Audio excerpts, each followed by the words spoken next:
the third day. Moving on, verse 13 says, so he gave them the authority, permission, and the unclean spirits came out and entered the pigs, and the herd, numbering about 2,000, rushed down the steep bank into the sea and drowned it in the sea.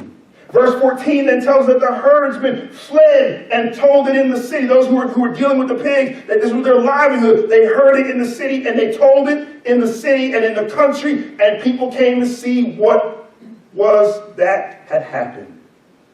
And they came to Jesus. They saw the demon-possessed man, the one who had the legion, sitting there. And now he's clothed, and he's in his right mind. God can change us in a lasting, durable, real way. Completely controlled, and Christ shows up. And now here he is, like he's never been before. He's clothed, and he's in his right mind.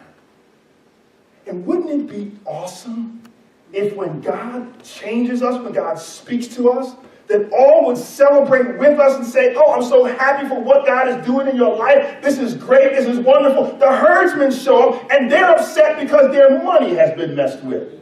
They're upset because the pigs have been destroyed. They're not so concerned about the man.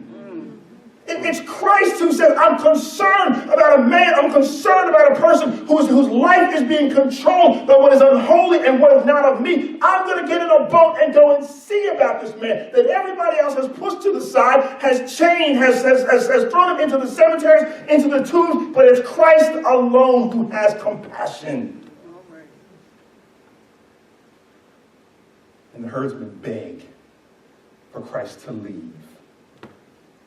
The herdsmen begged that Christ would get out of their town, messing up their money. The herdsmen begged that Christ would get out of their town because they're more concerned about their material things than the souls of mankind. Do you know that it's Christ alone? You are married, you are single, whatever your lot in life, do you know that it's Christ alone? There's no one who can love you. You're in a crowded room, but you know what this man is like in this cemetery alone by himself. There's people around, but yet you know what it's like to be alone. And Christ says, I'll show up in your life. I'll come to where nobody else will come. And I'll do what no one else can do.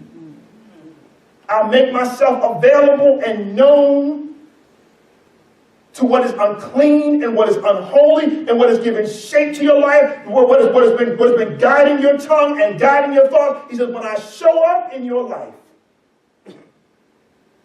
it's got to flee. It's got to go. And here he is. The unclean spirits have now met Christ.